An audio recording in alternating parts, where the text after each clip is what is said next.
Laid up with a fever so high I couldn't move, I asked my eldest son to bring me just a glass of water. I thought he would at least do this much, but what my eldest son brought me was a glass full of beer. Then he splashed that beer on me, who was in bed with a high fever. From the direction of the door, I heard a ha-ha laughter, and there she was, my son's wife, clapping and laughing. My eldest son was also laughing, holding the empty cup. I couldn't believe it. I was feverish and dazed, but that scene burned clearly into my eyes. "Clean the house by the time we get back, haha." I had tolerated Mark and his wife's selfishness up to now, but I couldn't stand it any longer. "Yes, I will clean it," I said, enduring the pain in my throat so that my son and his wife could hear. "My name is Helen. I'm a 73-year-old housewife. My husband, George, is 75 years old. Now that he's retired, he teaches calligraphy to children at a nearby community center. My husband, who has been practicing calligraphy since he was young, had always dreamed of opening a calligraphy class after he retired. I was happy to see him realize his dream and head to the community center with a smile every day. We have 2 sons. The younger son is married and has 2 elementary school-aged children. However, our 44-year-old eldest son was unmarried and living with us at home. He seems to be working part-time at a convenience store at night, but that's only about 4 days a week. He doesn't contribute any money to the household, and he's just living a lazy life.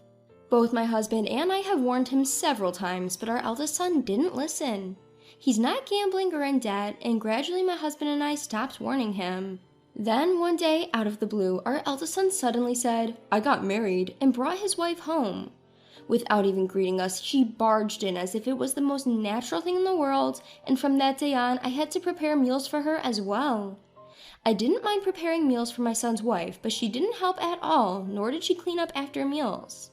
She didn't even say thank you, and she even demanded a cup of coffee after dinner. My husband, unable to watch any longer, harshly warned our eldest son and his wife, who then stopped making unreasonable demands in front of my husband. However, when my husband wasn't around, she started making demands like, "Mother-in-law, please take this dress to the cleaners for me." I thought she was being too selfish, and when I warned her, my son took her side.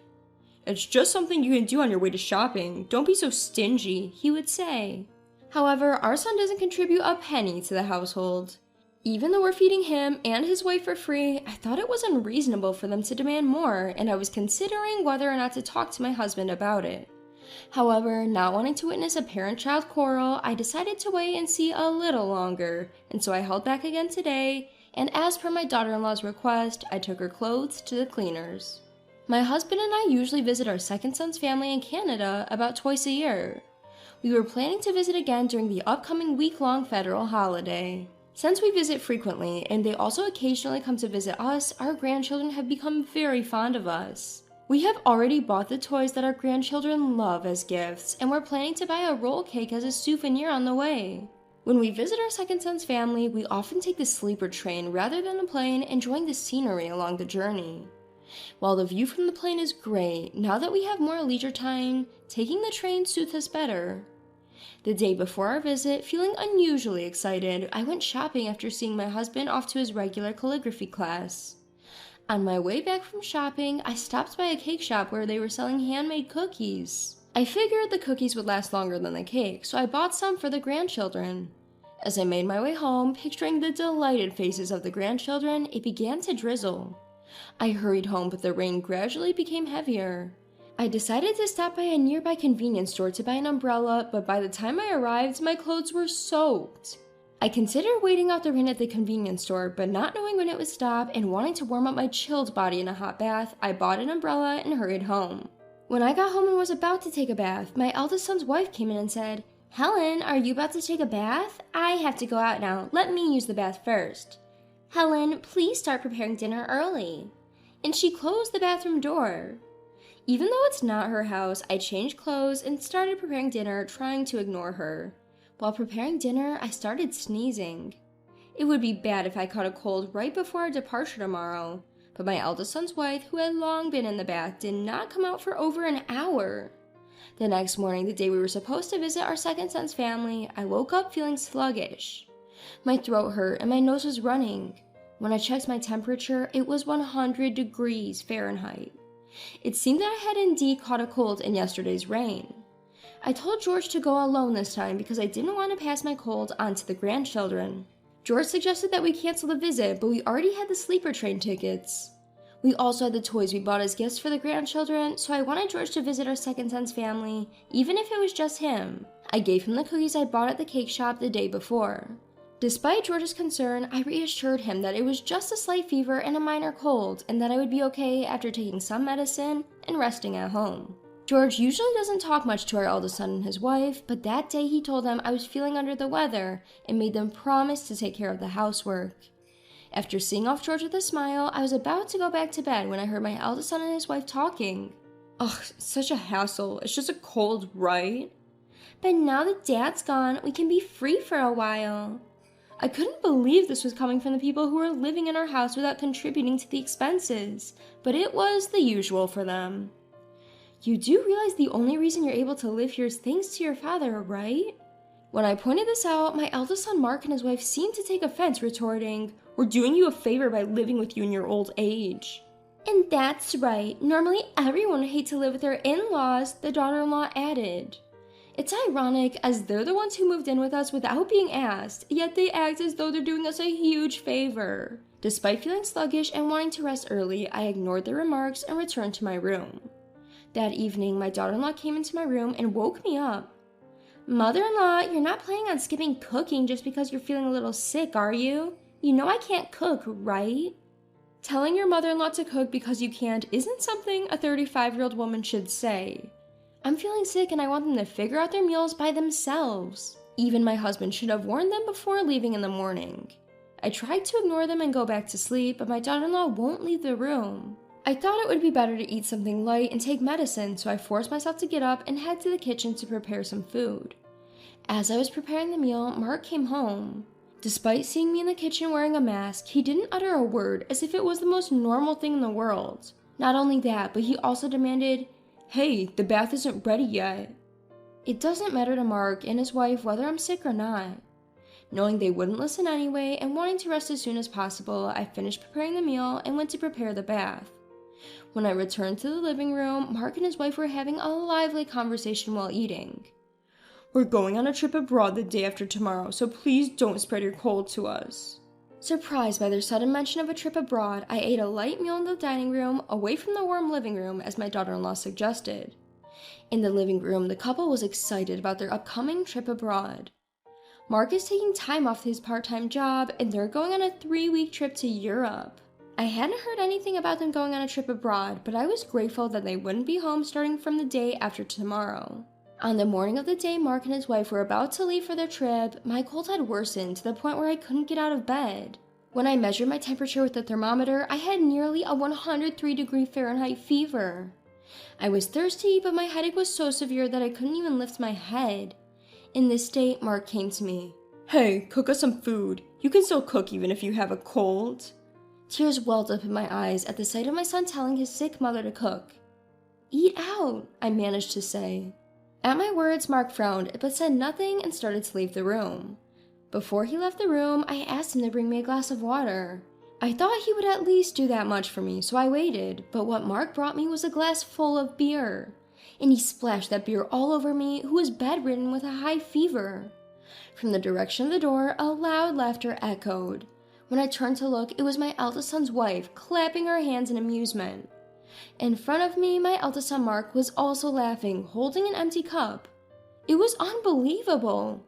Although I was dazed with fever, that sight was burned clearly into my memory. "Make sure you clean the house before we get back, haha," I had tolerated Mark and his wife's selfishness up to now, but I couldn't stand it any longer. "Yes, I'll keep it clean." I mustered the strength to say loud enough for them to hear, despite the pain in my throat. After that, Mark and his wife cheerfully left the house. I didn't even have the energy to wipe the beer-soaked mess from my face, and I fell asleep as I was. When I woke up, I felt somewhat refreshed. With a groggy head, I remember being splashed with beer by Mark, but surprisingly, I didn't feel sticky at all. The covers of my beds were also changed. Just as I was questioning what happened, my husband George came in with a basin. Seeing me sitting up, he placed his hand on my forehead and asked, "Are you okay?" Why is George here? Wasn't he supposed to be with our second son's family? I tried to ask but couldn't voice it out. Noticing my confusion, George began to explain. He had taken a sleeper train to visit our second son's family, but he was worried about me and decided to return early. He didn't trust Mark and his wife to take care of anyone. Our second son's family also suggested he should hurry back, so he flew home. When he arrived, he found me lying exhausted in bed with a strange smell of beer lingering around. He quickly cleaned my face with a damp towel, tidied up the area, and cared for me while I slept for a full day. When George asked me what had happened, I tried to explain, but my voice failed me. The memory of being splashed with beer by Mark brought tears to my eyes. Seeing this, George brought me some water and said, "Sorry, I shouldn't have asked you now. Just rest for now." He then went to prepare me some porridge. It turned out he had prepared the porridge so it would be ready whenever I woke up. The kindness of George brought tears to my eyes again. Thanks to George's care, I regained my energy in about 2 days. When I told George what had happened while he was gone, his face turned stern. "I can't stand it anymore." Yes, me too. 3 weeks passed since Mark and his wife left for their overseas trip. While I was enjoying peaceful days with George, my phone rang. It was a call from Mark. "Here it comes," I said, pressing the answer button. "What the hell? Why is our house gone?" "Well, didn't you say to clean the house? Haha." After I recovered from the cold, I told George everything about Mark and his wife's actions. How they forced a sick me to take care of things. How they threw beer on me who was bedridden with a high fever and went on an overseas trip themselves. After hearing my story, George muttered, "I can't stand it anymore." Until now, I had always been the one to calm George down, but after this incident, I didn't feel like pacifying him anymore, because I myself couldn't forgive them. Actually, my husband George and I had been secretly planning to build a new house without telling our eldest son and his wife. The house isn't finished yet, but we moved into a monthly rental apartment and sold our house in order to stun them with the news. We had been told that someone wanted to buy our land to build a shop, so the sale happened quickly.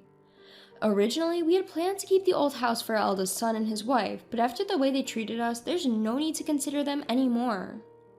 The place has already been turned into an empty lot, so they must have been shocked to find the house gone. The new house will be completed in about 2 weeks. A carpenter we know has allowed us to store our belongings and furniture there in advance, as we've explained the situation to him. We dispose of all of our eldest son's and his wife's belongings. When we told him this, our eldest son shouted, "Are you kidding me? I'll report you to the police." His wife was also yelling in the background. At that moment, my husband George took over the phone and I switched it to speaker mode. He said to our eldest son in a low voice, "Go ahead, tell the police. I'll tell them too. You guys threw beer at your sick mother and then went on a vacation abroad. You even forced her to do housework while she was sick.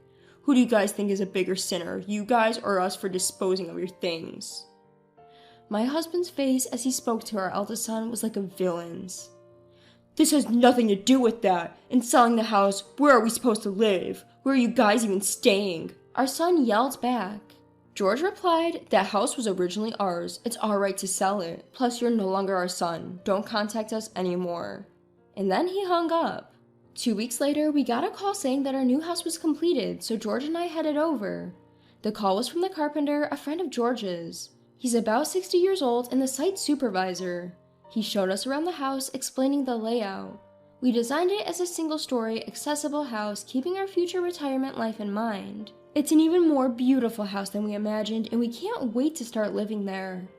The furniture we had left in the living room had been moved by the carpenters. When I thanked them, they laughed and said, "No problem. George really helped us out back in the day, so this is nothing." And so the two of us, George and I, started living in our new house. The house was even more comfortable than we had imagined, and our life was peaceful without our eldest son and his wife around. However, about a month after we moved into the new house, our devilish eldest son and his wife showed up. Neither George nor I had told them our address, and our younger son Mark and his wife shouldn't have told them either, because we explained the situation. They probably hired a detective or something to find us. "Hey, it's not fair for you to sell the house, dispose of our stuff, and then move to such a nice place by yourselves. As your eldest son, I have the right to live here, don't I?" said our son, glaring at us with large bags in his hands. We had intended to cut off ties with them, but we were stunned to see our eldest son and his wife, who were clearly intent on moving in. Just then, George came from the back of the house. "What are you guys here for?" To what end? After taking our living place, how dare you ask such a thing? From today, we're living here too. As they were about to step in, the front door opened. Huh? Mark, what are you doing here? Here to cause trouble again? Come on, you're old enough to stand on your own 2 feet. Stephen said with a look of disbelief on his face. Beside him were his wife with their 2 grandchildren. They were visiting because the new house had just been finished. After relaxing at home for a while, Stephen's family had gone to a nearby convenience store. Who is that? Are they bad people? The 5th grader, Sophia, said it so innocently. The husband who had just been about to drive Mark and his wife away suddenly had an idea. While Stephen's family is staying for a week, you 2 should also stay here. I won't allow you to squat here indefinitely, though. With that, he welcomed everyone at the entrance into the house. The living room gathered, and the first to lounge on the sofa was Mark and his wife. Man, I'm beat, mother-in-law. Can I have some coffee? I'll take mine black. Stephen's wife was taken aback by the casually made request of Mark and his wife. At this, the grandchildren rushed to Mark and his wife. Why can't you 2 do that yourselves when you're adults? Even I, a kid, can pour my own juice. The innocent comments of the grandchildren made Mark's wife uncomfortable, and she went to pour her own coffee. However, the grandchildren's why attack continued. Why can't you cook even though you're an adult woman? My mom can cook anything. Why don't you clean up after yourself? Both my dad and I always clean up the plates when we're done eating. Why can't you do that? My sister and I always do it ourselves. The grandchildren, perhaps due to good upbringing by Stephen's wife, are responsible and often help her. Stephen also doesn't just leave everything to his wife, and they work together. Therefore, it was probably perplexing for the grandchildren that Mark and his wife didn't do anything themselves. At first, Mark and his wife had retorted, but the why attacks didn't stop, and by the end of the week, they were both exhausted. Mark's wife in particular seemed to dislike being called auntie. Don't call me auntie, she told the grandchildren in earnest. But when they replied, why not? You're an auntie, aren't you?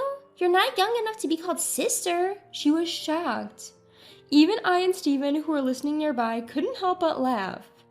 After Stephen and his wife left, we sent Mark and his wife away. They were worn out by our children's incessant, why are you attacking us? So we were able to drive them away without much resistance. However, a few months later, we received a message asking, can you lend us some money? Up until now, they had been staying in our home, eating our food without paying a cent in rent or living expenses. Since Mark, our eldest son, was making enough money from his convenience store job to cover all expenses, it wasn't a problem at all. Now that they had been kicked out of the house, Mark and his wife were supposed to start paying for their own rent and living expenses. Yet they kept spending money as they used to, seemingly living off borrowed money without any savings to speak of. Their only income was Mark's salary from working at a convenience store 4 days a week. Mark's wife, it seemed, had no intention of working. Considering their situation, it was audacious, to say the least, for them to ask, can you lend us some money? We will never lend you money in the future, nor will we help you, we told them, and then blocked Mark's number. A few days later, while my husband and I were out, we received a call on my husband's phone from our home security company. There was an intruder in our house, and they sent us the video footage. It turned out that Mark and his wife were trying to sneak into our house through a window. It was pitiful that they were resorting to breaking into their parents' house to steal money because they were broke. At least they hadn't caused trouble for others, but that's not saying much. Mark and his wife were quickly apprehended by the security and were taken away by the police, who were called to the scene. They were released because they were family, but not before being harshly scolded. Since then, Mark and his wife stopped forcing their way into our house or trying to break in. We have both blocked their calls, so we never receive phone calls from them. According to Stephen, our second son, he also received a request for money from Mark. Apparently, Mark had borrowed money from loan sharks and was now on the run because he couldn't pay it back. You reap what you sow, pay back the money you borrowed yourself, Stephen said, and blocked Mark's number as well. We don't know what happened to Mark and his wife after that, but we chose to forget about the people who would laugh as they poured beer over a sick person. With no involvement with Mark and his wife, my husband and I are enjoying our peaceful, everyday lives. My husband used to teach calligraphy classes at the nearby community center, but now he teaches at home in a room we designed for that purpose. When Stephen and his family come to visit, the grandchildren and other children take calligraphy classes together, and they seem to be having a good time making friends. I am grateful for these peaceful days and am making the most of each day.